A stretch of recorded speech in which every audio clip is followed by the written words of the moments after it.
Olá pessoal, tudo bem? Boa noite. Estou aqui de volta, né? Aqui Bernal Almeida, aqui gestor assistencial do Hospital São Raimundo. Enquanto o pessoal do Instagram ele vai sendo convocado, tá certo? A gente vai cumprimentando o pessoal, tá certo? Geilza Palácio, o Caio Vitor entrou, tá certo? Já tem um bocado de gente entrando aqui também. Assunção, Elton, o Sidney. Tá certo? Olá pessoal, sejam bem-vindos aqui à live do Hospital São Raimundo. E hoje a nossa live ela vai ser uma conversa entre dois profissionais, tá certo? Eu, profissional enfermeiro, gestor assistencial, juntamente com o nosso colega aqui, coordenador da fisioterapia intensiva, que é nosso fisioterapeuta, Dr. Demétrio Denis, né? Deixa eu baixar um pouquinho o rádio aqui para não atrapalhar nossa conversa, né? Tá certo. Aí eu agradeço, pessoal, a presença de todo mundo, porque a gente pode estar conversando um pouquinho e tirando algumas dúvidas. Eu sei que todo mundo está meio tenso com toda a situação que está o Covid no Brasil. E a gente decidiu fazer uma live não para contar casos, não para contar óbitos, tá certo? Não para fazer nem tocar o terror. E sim para a gente poder tirar umas dúvidas e a gente poder desenrolar uma boa conversa agradável, né? Porque nesses tempos de isolamento social, nesses tempos de quarentena, a gente precisa dialogar, até porque é uma necessidade humana básica a convivência e a conversa entre si. Tá bom, pessoal? Bom, enquanto tá aí a Vanessa, acabou de entrar, Joseph, Janaína, tá certo, pessoal? Vamos lá. Edilame, Diego. Pessoal, desculpa se eu passei alguém que eu não vi, viu? É porque tá passando muito rápido aqui as mensagens, viu? Gil, tá certo? Alan, Geraina, Ronieri, Bruno, tá bom? O Lucas, Charles, aí, doutor Charles, tudo bem? Como é que vai, amigão? Rose, nossa assistente social, tá certo? Vamos lá, Luísa, nossa atendente aqui, um abraço, Luísa, tá certo? Olá, Elis. Olá, Alana, tudo bem? Nossa nutricionista está presente aqui também, tá bom? Ok, aí, Francisco Fábio, pessoal, eu vou agradecendo a presença de todos, viu, pessoal? Um olá para todos. Para não se estender muito nossa live, eu vou convidar nosso amigo aqui e coordenador da Fisio Intensiva, Dr. Demétrio, nosso fisioterapeuta, viu?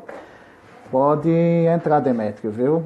Se você me chamar, a gente já conecta, tá certo? Vamos lá, Demétrio, cadê você, meu filho? Eu acho que Demétrio esqueceu de conectar a nossa live. Vamos lá. Pessoal, enquanto o Demétrio não acha sinal, né?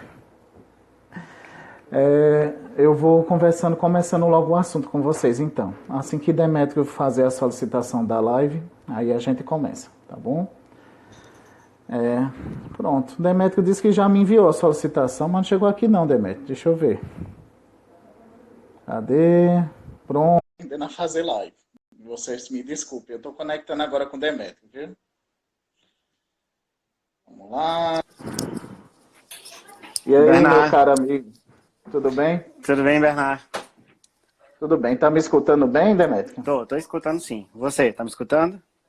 Estou escutando perfeitamente. Eu espero que a galera aí que está nos assistindo esteja escutando muito bem, viu?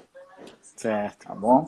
Demétrio, hoje em dia, né, estamos aqui pegando e tendo uma galera muito tensa, né, com toda essa história do Covid-19 que chegou no Brasil e está começando a ascender, né, a curva.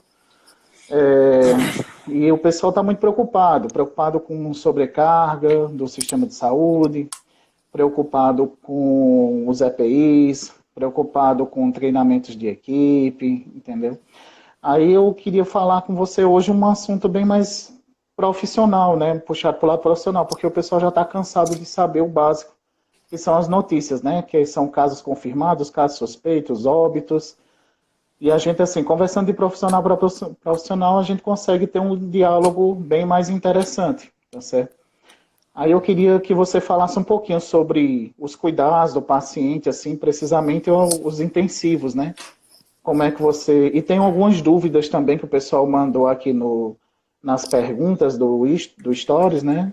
E a gente vai acabar respondendo essas perguntas também. Mas para começar, o que é que você me diz sobre os cuidados intensivos para o paciente que é vítima do Covid-19? Boa tarde para boa noite para todo mundo, né, que está participando da live. Eu vejo que tem muitos colegas do Hospital São Raimundo, né, que estão prestigiando. Eu acho que qualquer um deles poderia muito bem estar aqui para responder qualquer pergunta, porque é uma equipe muito preparada, né. Tem alguns familiares meus que estão acompanhando também, já estou vendo aqui já. E é um prazer muito grande poder falar aqui, né, para a população, principalmente no momento em que tudo é muito novo para a gente, né? Qualquer pessoa, desde a mais velha até a mais jovem, dificilmente passou por uma crise como nós estamos passando agora, tanto de ordem sanitária quanto econômica mais na frente, né? Então acho que informação num momento como esse não está faltando. Cabe a nós saber filtrar qual é aquela informação que é pertinente, qual é aquela informação que é verdadeira, né? E excluir, bloquear as chamadas fake news, né? Então, tem muita informação que mais atrapalha do que ajuda, na verdade. Então, a gente vê pelos meios de comunicação em que existem algumas informações que não são verdadeiras, né? E nós, como profissionais de saúde, a gente tem a responsabilidade social de levar a boa informação, de levar as melhores práticas para a sociedade em geral, né? Fisioterapia, nesse momento, a fisioterapia sempre atuou quando a gente fala de qualquer patologia ligada ao pulmão e principalmente em UTI, né? E nesse momento ela está mais em evidência porque o sistema de saúde em si está precisando do profissional de fisioterapeuta na linha de frente, né? Então, mais do que nunca, o fisioterapeuta vai estar lá ao lado do paciente, provendo, gerenciando o suporte ventilatório que esse paciente vai receber. Tá me ouvindo, Bernardo? Sim. Tô ouvindo bem, Demetrio. Tranquilo, né? Tá ouvindo bem, né? Pronto. Assim. Então, o fisioterapeuta vai estar lá na linha de frente, fazendo a gestão desse suporte ventilatório, né? E aí, cabe a gente, primeiramente, explicar a função desse isolamento social que todo mundo fala, né?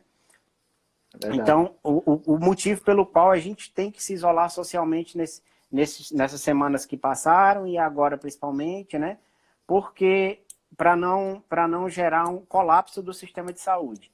Então, se a gente fosse mal comparar o sistema de saúde com um comércio, vamos dizer que qualquer comércio que, por exemplo, que tivesse uma capacidade de atendimento de 100 pessoas num dia, né?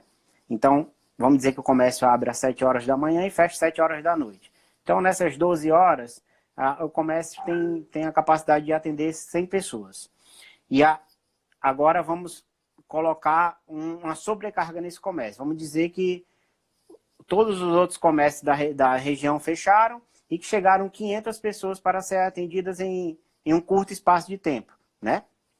Então, em 4 horas, em 5 horas, ou mesmo nas 12 horas. Esse comércio vai colapsar. Por quê? Porque o proprietário não vai ter funcionários suficientes para atender essas 500 pessoas. Isso eu estou colocando só um exemplo hipotético para a gente ter em mente como é que funciona, né? Quando a gente fala em colapso, que muita gente às vezes não para poder pensar o que significa um colapso do sistema de saúde, né? Então, o proprietário não vai ter funcionário suficiente para atender essas 500 pessoas, ou 1.000 pessoas que sejam, né? Não vai ter, talvez, mercadoria suficiente para vender, porque rapidamente o estoque dele vai se esvaziar, né? E aí o que vai gerar? Vai gerar um tumulto, vai gerar um problema de grande monta, em que a maioria das pessoas vão ficar sem aquele serviço, sem aquele produto. Eu estou colocando um exemplo em geral, né? Sim, Vai para casa chateado. entendendo. Já levando para o nosso Vai. exemplo do sistema de saúde, o indivíduo não vai só chateado. Né, nós estamos tratando com vidas, né? Então, vamos dizer que um hospital tem a capacidade de receber, de atender ali 50 pessoas. Se chegam 200, 300 pessoas, então aquele sistema em si vai colapsar. E isso daí a gente vai perder a oportunidade de salvar vidas, né? O indivíduo ele pode chegar com uma gravidade diminuída, mas a gente não vai ter condições de atender porque vamos estar sobrecarregados. Isso tratando dos pacientes. E levando para nós, profissionais da saúde, vai ser uma sobrecarga tanto física quanto mental. Porque, querendo ou não, nós somos humanos, né?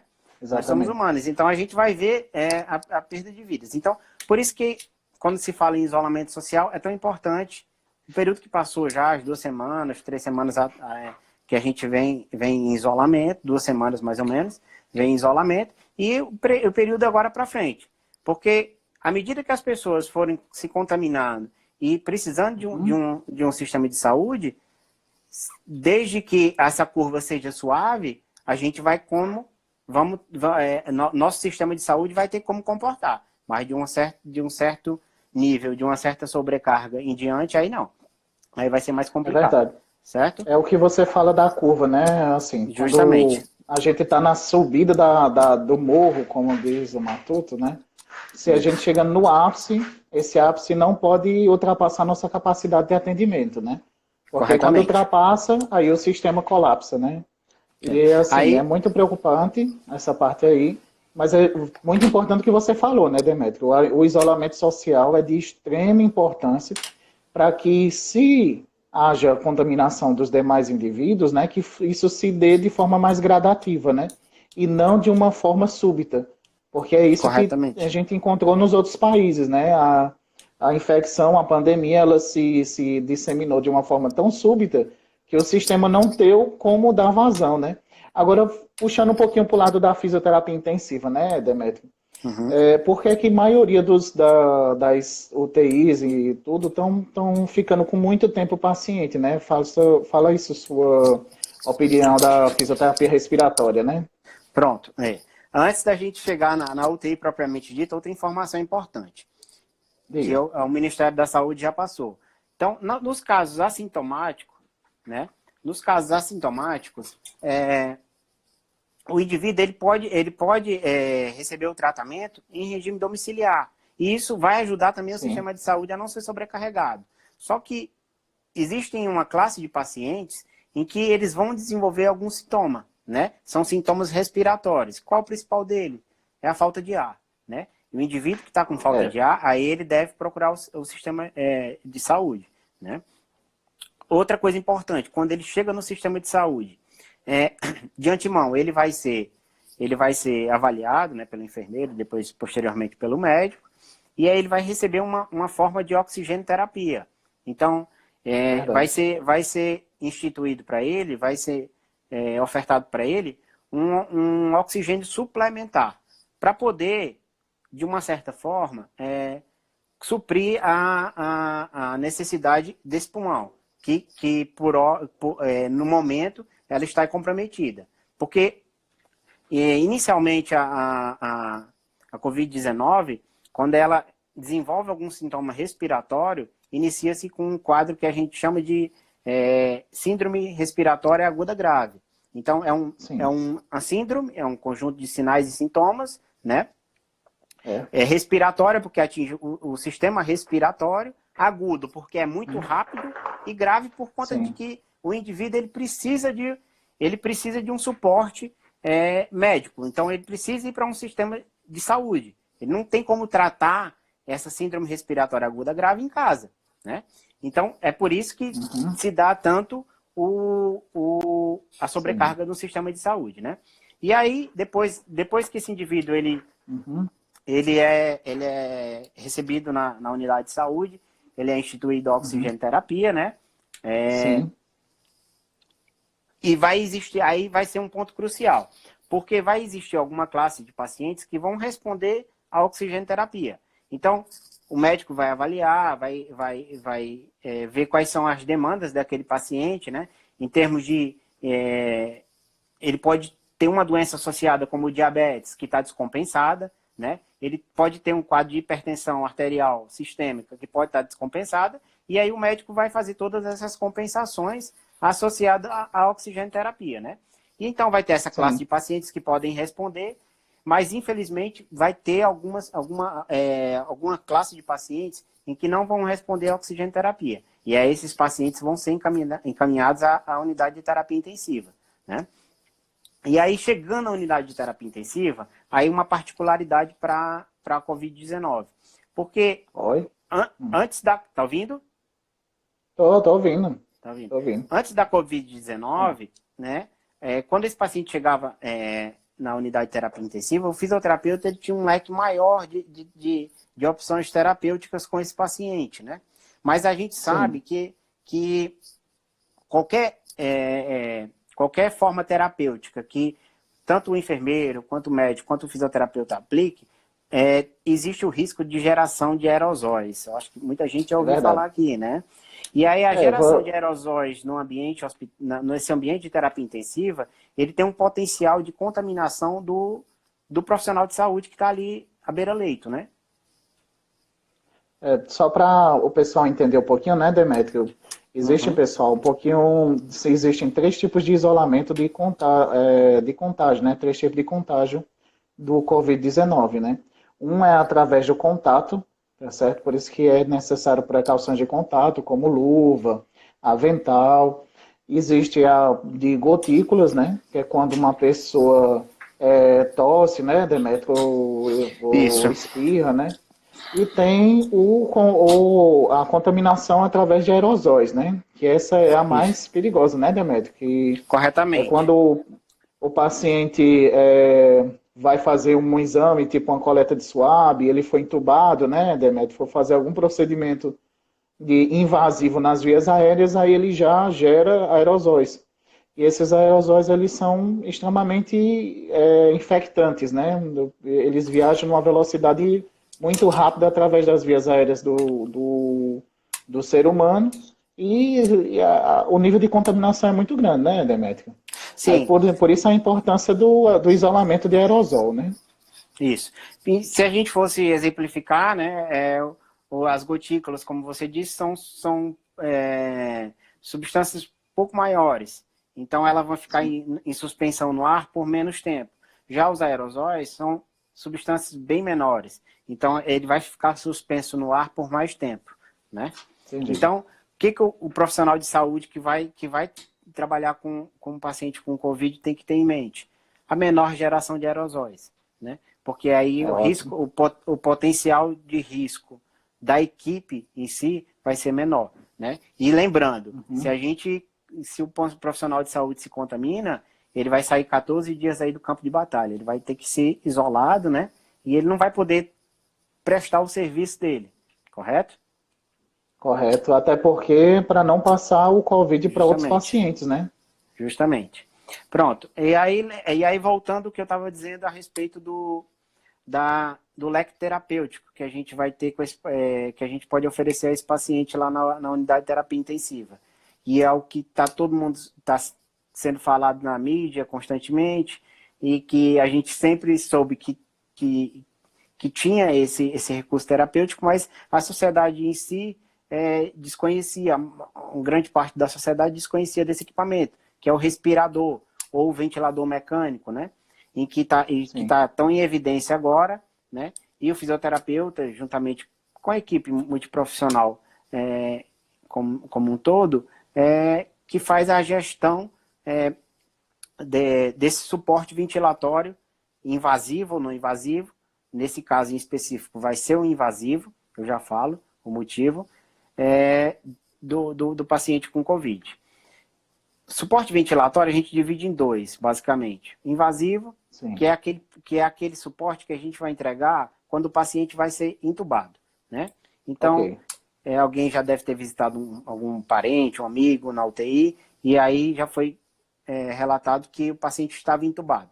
Aquele paciente está recebendo suporte ventilatório, Então, um ventilador mecânico, um respirador, nada mais é do que um computador em que você vai fazer toda a programação e esse equipamento tem a função de substituir o pulmão que, por hora, não está conseguindo fazer a função dele, que é fazer as trocas gasosas, certo?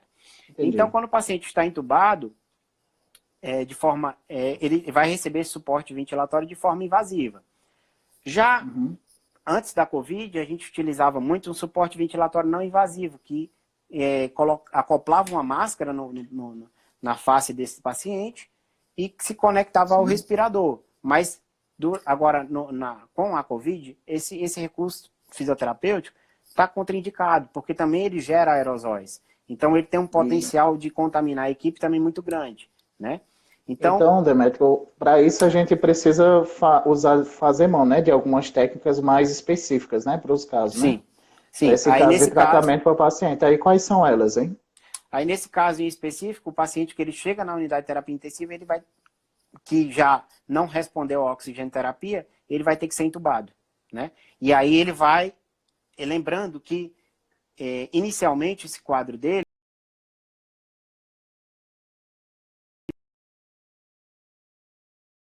quadro de inflamação extensa nesse pulmão, né?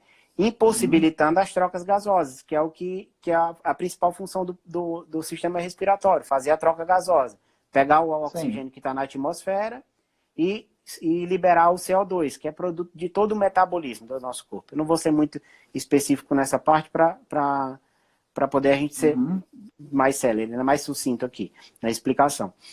Lembrando que nessa fase inicial, esse pulmão está num grande processo inflamatório. O que a gente precisa agora? Ganhar tempo.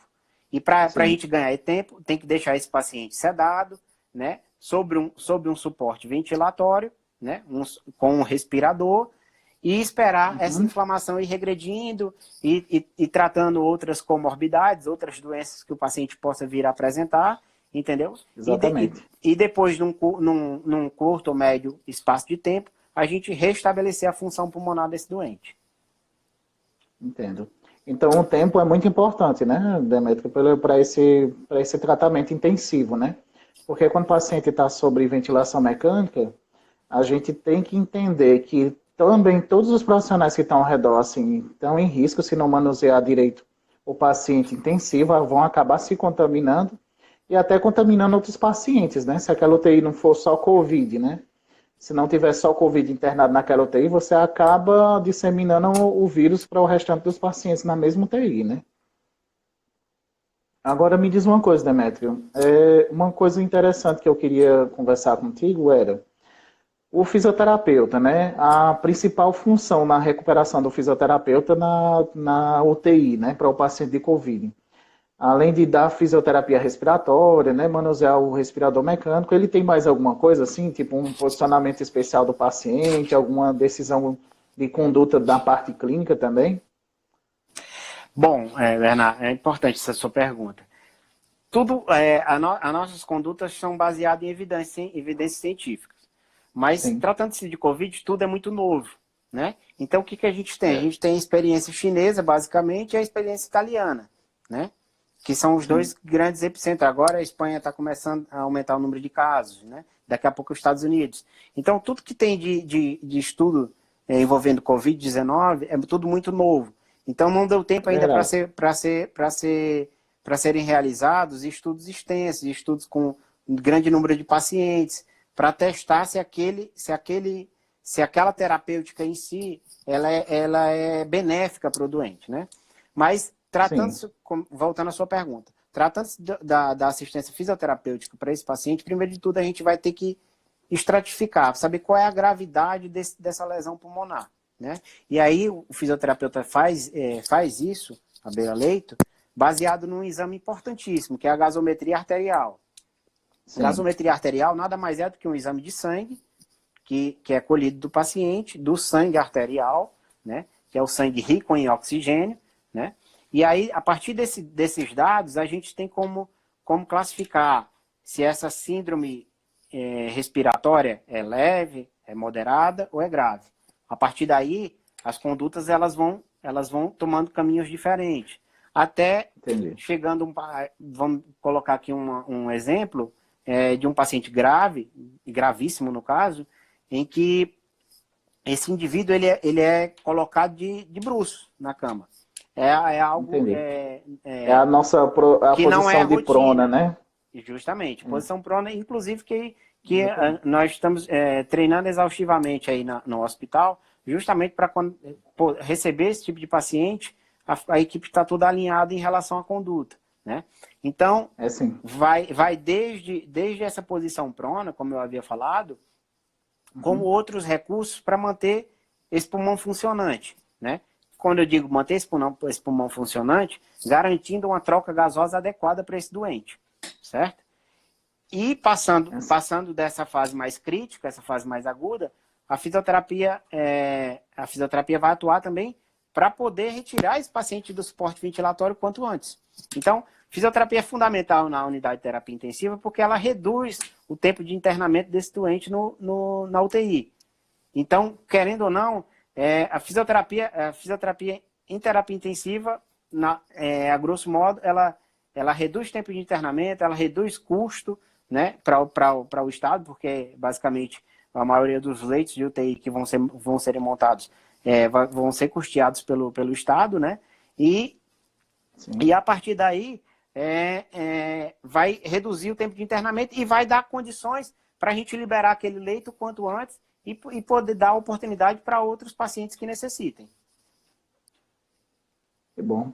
Pois, Demétrio, que conversa muito esclarecedora, viu? Eu tô adorando. Se eu pudesse, a gente passava um tempão aqui conversando na nossa live. Agora, sim, eu queria só fazer o seguinte, para não deixar o pessoal um pouquinho de fora, a gente precisa interagir um pouquinho com a galera. Eu vou ler algumas perguntas aqui para a gente ir respondendo, tá certo? Se eu não souber, porque eu passo o pessoal aqui... Não, a gente responde junto. A gente responde junto, sabe?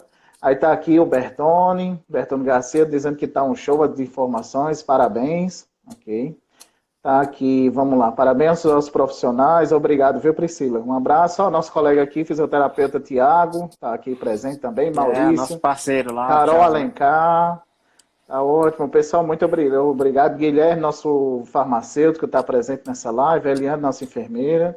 Vamos lá, tem aqui uma afirmação aqui do doutor Cariri Pediatria. É doutor Tiago, grande médico da pediatria aqui do Cariri, conhecido aqui como o doutor qual foi o nome do show, hein, Tiago, que você foi? Esqueci o nome, de Gustavo Lima. Gustavo Lima, é o doutor de Gustavo Lima aqui, o doutor Pediatria Cariri. Vamos lá. Aí, ó, os problemas também é o número de leitos fechados ao longo desses anos, né? Sempre falta vaga de UTI para pacientes adultos e crianças.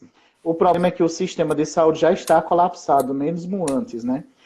Bom, é interessante Tiago ter falado isso aí, né, Tiago? Porque um dos grandes problemas aqui no Brasil é um problema de gestão.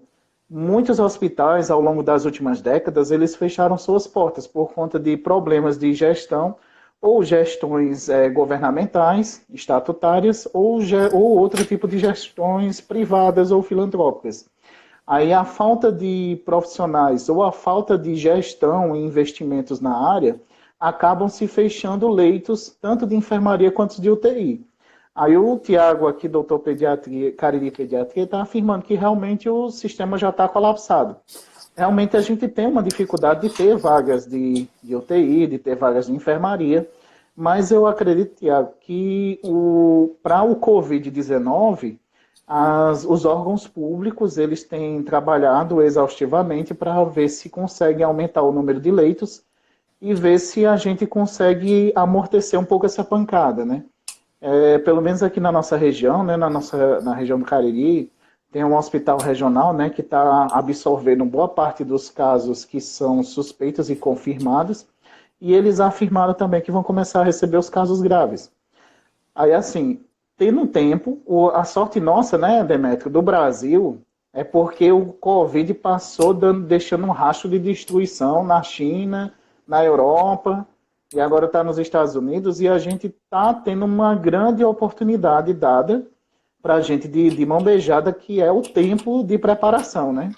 Apesar de nós termos alguns governantes que não leva a sério a situação emergencial que está o Brasil, né? Eu acredito que, na sua grande maioria, todo mundo está preocupado e se empenhando, dando sangue e suor para que isso seja controlado, né? Eu não sei se você concorda, né, Edemir? Não, concordo Aí, plenamente, né? E se me permite só fazer um comentário a respeito disso aí, foi alvo da pergunta, sim, nós tivemos um tempo para se preparar, né? Aí, foi. e a Covid como um todo, ela está expondo todas as falhas do nosso sistema de saúde, né? Então, as falhas as feridas vão ser expostas, tanto em termos de recursos físicos, quanto hospitais, leitos de UTI, número de respiradores mecânicos, quanto também a preparação do profissional de saúde em si, né? Que, querendo ou não, ele necessita de uma atualização constante, né? E é ele que vai estar lá na linha de frente para poder lidar com esse tipo de paciente, né? Então, ela está expondo feridas, não só no Brasil, mas No no mundo restante inteiro. no mundo inteiro, porque ele vem colapsando sistemas de saúde por onde passa, né? A gente vê É A verdade. Europa tem 100% da infraestrutura pronta, né? Eles não têm problema de saneamento básico, de água potável, de moradias em É, áreas de risco, e mesmo assim o sistema de saúde deles colapsou. Principalmente eu estou dando o exemplo da foi Itália. mesmo. Mas quando chegar para a nossa realidade, eu acho que vai expor muitas falhas, tanto em termos de sanitário, quanto em termos de estrutura, né? De estrutura para receber esse tipo de paciente. E, e a gente vai ter que aprender com com nossos erros, né? Que essa crise ela vai deixar alguma lição para os governantes, né? Para quem É faz a verdade. gestão da saúde pública, principalmente, né? Eu concordo, viu, Demetrio? Uma pergunta aqui de Steine Importes, né? As cirurgias plásticas são liberadas quando? Eita, Steine, é uma pergunta assim que só Deus sabe, viu, quando é que são liberadas, porque assim, cirurgias eletivas consideradas de não grande necessidade, ou seja, as cirurgias que são programáveis e eletivas, elas estão suspensas até por uma orientação e decreto do Ministério da Saúde, que Luiz Henrique Mandetta recomendou, até para o caso da segurança dos pacientes, né? A gente tem que deixar o paciente seguro e as cirurgias plásticas, elas realmente são coisas que dão para ser reprogramadas. Infelizmente, muita coisa assim já foi tirado do curso, né, por conta dessa situação emergencial que o Brasil vem vivenciando, mas a gente espera que em breve a gente controle esse Covid e volte a ter cirurgias plásticas, mas eu não tenho previsão para responder essa pergunta, viu, Steine? Vamos lá para o Adão, né? Adão Batista. Algum caso positivo no Crato? Adão, até ontem, quando eu li o boletim epidemiológico daqui da região, do estado do Ceará, a gente não tem nenhum caso confirmado aqui na cidade do Crato. A gente tem alguns suspeitos e alguns descartados, tá bom? Eu não posso dizer detalhadamente porque o boletim epidemiológico que eu li foi o de ontem, então hoje já devem ter números atualizados. Mas até ontem o boletim já afirmava que a gente seguia com alguns casos, né, o terceiro estado com o maior número de casos aqui do Brasil, aqui no Ceará, e 5 óbitos, mas aqui na região do Cariri nós só temos a confirmação de um caso que foi no Hospital Regional do Cariri, mas aqui no Crato a gente não tem nenhuma confirmação. Se tiver, isso foi alguma coisa muito recente, viu? Tá bom, vamos aqui para outra pergunta. Vamos lá. É porque tá passando pessoal aqui. Estou aqui tentando passar aqui as perguntas, mas ela volta também. Carlos David, eita, é Tonho, esse aqui eu conheço, Tonho. Tem um sopro no coração, sou um grupo de risco? É assim, Tonho. O pessoal que tem grupo de risco são pessoal geralmente de doenças crônicas. Um sopro no coração, isso vai depender muito da sua patologia. Tem sopros que o indivíduo vive 100 anos e adoecem várias vezes, e geralmente ela não é considerada uma comorbidade muito séria, tipo como se você tivesse uma estenose de aorta pulmonar, ou você tivesse mais de 70% de suas coronárias obstruídas, entendeu? Um sopro já é uma coisinha leve para um profissional, para uma pessoa que é jovem como você, né? Vamos lá, tem gente te parabenizando muito, viu, Demetrio? Parabéns aí. Obrigado, O obrigado. pessoal está elogiando muito aqui. Tá bem? Obrigado. Deixa eu ver o que mais. Tem umas perguntas que o pessoal mandou também pelo Stories, né? E eu achei até uma coisa interessante. Se o Covid ele dá para ser transmitido através da roupa, sabe? Quer que tu quer que eu responda ou tu responde essa aí? Pode ficar à vontade, essa daí pode ficar à vontade. Mas lembrando que Tá bom. quando a gente trata de Covid, de aerosóis, né? Então, Exatamente. por isso que existe todo aquele protocolo de paramentação. Outra coisa importante a gente deixar claro é que Sim. quando se trata de pandemia, a gente tem que primeiro cuidar para não se contaminar, porque, como eu havia falado, o profissional de saúde, quando ele é contaminado, ele deixa vai desfalcar a equipe por 14 dias, né? Para ele É não verdade. contaminar mais gente ainda. Então, tudo que procedimentos que vão gerar aerosóis, né? A intubação, ou mesmo o manejo da ventilação mecânica, né? E aí por isso que é fundamental a paramentação do profissional de saúde. E a gente não É vai verdade. trabalhar com a roupa que vai sair de casa e vai lá atender o doente lá na beira do leito da UTI. Né? Também que seria muita imprudência, tanto com nós profissionais, quanto com a nossa família, quando voltarmos para casa. Né? É verdade. É Aí você pode interessante complementar. porque, pessoal, é interessante porque a transmissão do Covid-19, ela também pode se dar através do contato, tá certo? Existem muitos relatos, sim, de pessoas que pegaram, quer dizer, o Covid pegou elas, e foram contaminadas através do contato, sim, não necessariamente através das vias respiratórias. Há registros também que o pessoal se contaminou com o contato das secreções do paciente, né? Tipo, sangue, fezes, urina, a pessoa acaba se contaminando também. Assim, você usar ou ter acesso a uma pessoa que está suspeita, a roupa também dessa pessoa, ela pode estar potencialmente contaminada e você pode se contaminar também. É por isso que é importante os profissionais de saúde usarem a precaução de contato, né?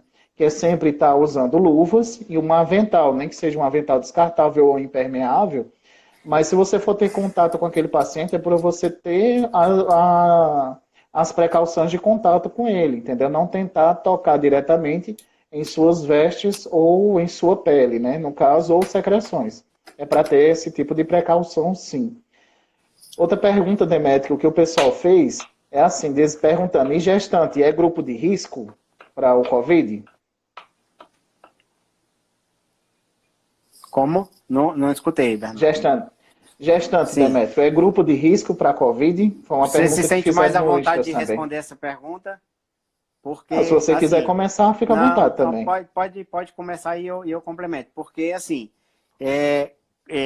existem cuidados que devem ser tomados e que muita gente faz pouco caso. Por exemplo, o indivíduo tem diabetes, né? Sim. E que acha que é normal conviver com aquela diabetes ali descontrolada. E aí, quando chega num momento como esse Tem uma esteatose, toma uma todo dia, né? Justamente. Quando chega num momento como esse de contaminação viral, que a contaminação se dá de forma mais rápida, né? Aí é que expõe as feridas. Como eu havia dito, essa pandemia ela vai expor muitas feridas, né? Quando chega num período como esse, é aí que o indivíduo vai se cuidar, né?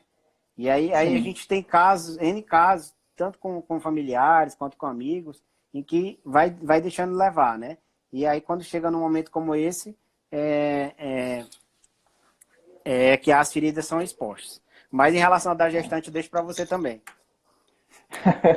Tá bom. É assim, pessoal, a gestante, ela sim é um grupozinho que a gente considera de risco, até porque uma gestante, ela tem a capacidade pulmonar dela muito reduzida, né, Demetrio?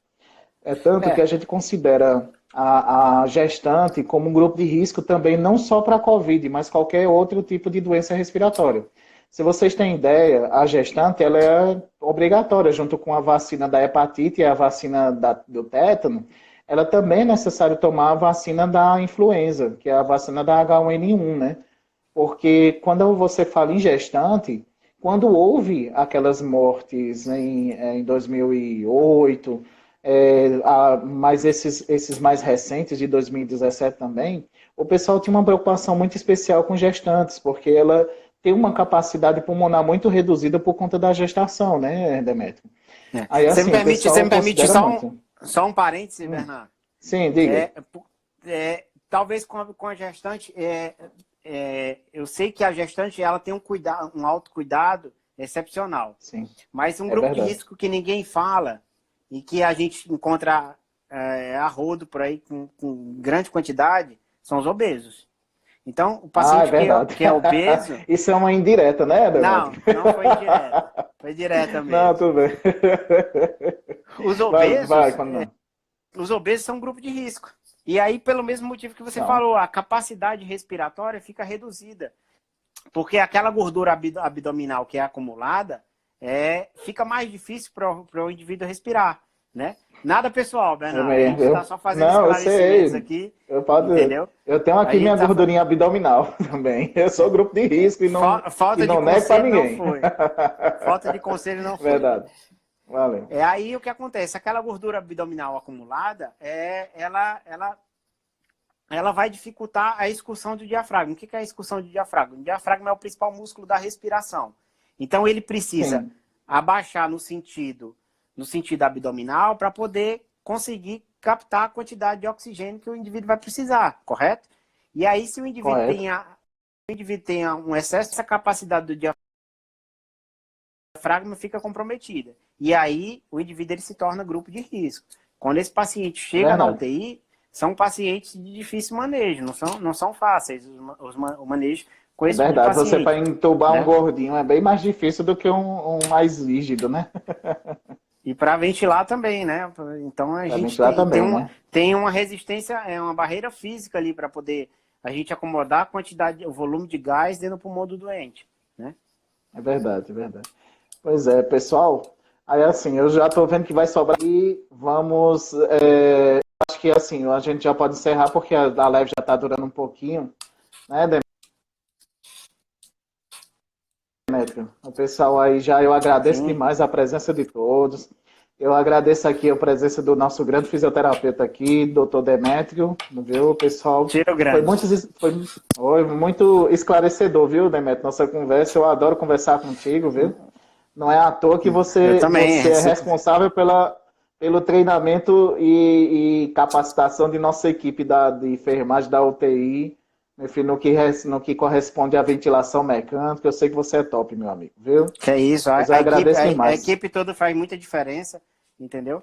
Eu estendo meus elogios aí para a equipe inteira, não vou nem estar um profissional ou outro, porque é um lugar muito bom de trabalhar, que a equipe é comprometida, que isso aí eu acho que é um pré-requisito para você trabalhar na saúde, se você não tiver esse comprometimento, complicado, né? E eu me coloco à disposição de qualquer esclarecimento, qualquer dúvida, desde que esteja aí na minha alçada aí para poder responder, eu faço questão. E muito obrigado aí pela oportunidade, Bernardo. Não, eu que agradeço você ter aceitado o nosso convite aqui, viu? Pois, pessoal, eu gostaria de agradecer a todos, viu? Eu agradeço pela presença. Se Deus quiser, a gente vai ter outras lives aqui no Hospital São Raimundo, mas se Deus quiser, vai ser com boas notícias, né, Demetrio? Vai ser sobre o fim, né? O fim dessa fase tão difícil e tão pesada para todo mundo. E eu gostaria de mandar também um abraço aqui para Natânia, tá certo? Laci, Carol, Gil, entendeu? O pessoal aqui está participando de boa. E eu agradeço demais a participação de todos, viu? Vou mandar um abraço aí para quem pediu um alô. Eu não sou artista, né? Mas um alô aí para todo mundo aí que acompanha. São familiares aí, amigos, né? Sim. E um forte abraço e vamos continuar no isolamento social. Acho que vai dar certo. E continuar, espero pessoal. Que que depois a gente chegue com boas notícias, né? Quem sabe o Brasil não pode ter uma experiência melhor do que outros países, né? Com certeza, pessoal. Vamos aguentar, viu, pessoal? Todo mundo em isolamento social. Se você estiver em quarentena, se segure na quarentena. E, pelo amor de Deus, vamos seguir as recomendações que o Ministério da Saúde, que seus estados estão recomendando, porque só assim a gente vai conseguir vencer. A gente não consegue vencer sozinho, não. Uma pessoa, pessoal, se estiver contaminada e não obedecer às recomendações e sair contaminando várias outras. Então, isso aí vai ser praticamente trabalho perdido de muitos, tá bom? Eu sei que é difícil ficar em confinamento, mas é uma fase que todos nós, a gente vai, no futuro, a gente vai rir muito de todo mundo que passou, de todo mundo que teve estresse com as esposas com os maridos, tá certo? E, se Deus quiser, daqui a alguns meses a gente vai estar rindo disso tudo e superando de boa essa fase que está tão difícil para todo mundo, né, Demetrio? Sim, com certeza, com certeza. E tá bom. É isso. Um abraço para todo mundo e fiquem em casa, né? Um abraço, fiquem com Deus, viu, pessoal? O Stories aqui vai ficar à disposição nas próximas 24 horas. E eu convido vocês para compartilharem também, porque o que tinha de informação aqui, a gente acredita que possa servir para outros profissionais. Tá bom, pessoal? Muito obrigado a todos, um abraço. Tchau. Valeu.